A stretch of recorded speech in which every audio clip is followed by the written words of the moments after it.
महर्षि भृगु और अग्निदेव के शाप की कथा। ब्रह्मा जी के मानस पुत्र महर्षि भृगु की पत्नी माता पुलोमा अत्यंत रूपवती और पतिव्रता थीं।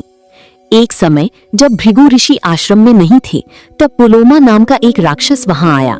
संयोग से उसका नाम ऋषि की पत्नी के नाम जैसा ही था। वह राक्षस पुलोमा के सौंदर्य पर मोहित हो गया और उसने उनका हरण करने का निश्चय किया।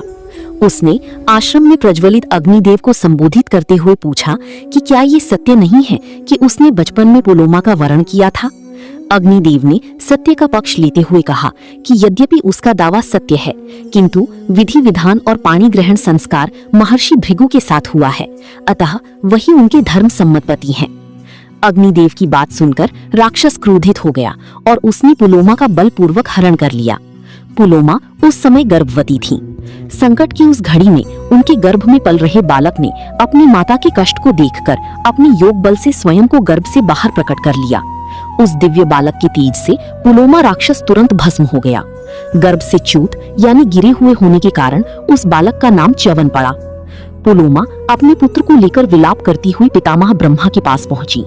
उनके विलाप और अश्रुओं से एक पवित्र नदी की उत्पत्ति हुई, जिसका नाम ब्रह्मा जी ने वसुधरा रखा। ब्रह्मा जी ने उन्हें सांत्वना देकर पुनः महर्षि भृगु के पास भेज दिया।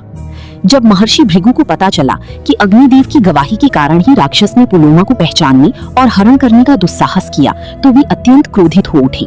उन्होंने सत्य बोलने के बावजूद अग्निदेव को ये शाप दे दिया कि वे सर्वभक्षी ही जाएंगी। अग्निदेव ने इस शाप को अन्यायपूर्ण माना। उन्होंने तर्क दिया कि सत्य बोलना उनका धर्म था और सत्य ही संसार का आधार है।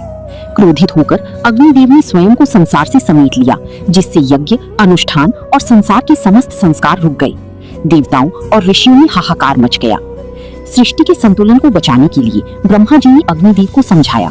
उन्होंने महर्षि भृगु के शाप का मान भी रखा और अग्नि की पवित्रता भी बचाई। ब्रह्मा जी ने वरदान दिया कि अग्नि की केवल अपान देश यानी निचली ज्वालाएं ही सर्वभक्षी होंगी, जबकि उनका मुख्य स्वरूप सदा पवित्र रहेगा और यज्ञ का हविष्य देवताओं तक पहुंचाता रहेगा।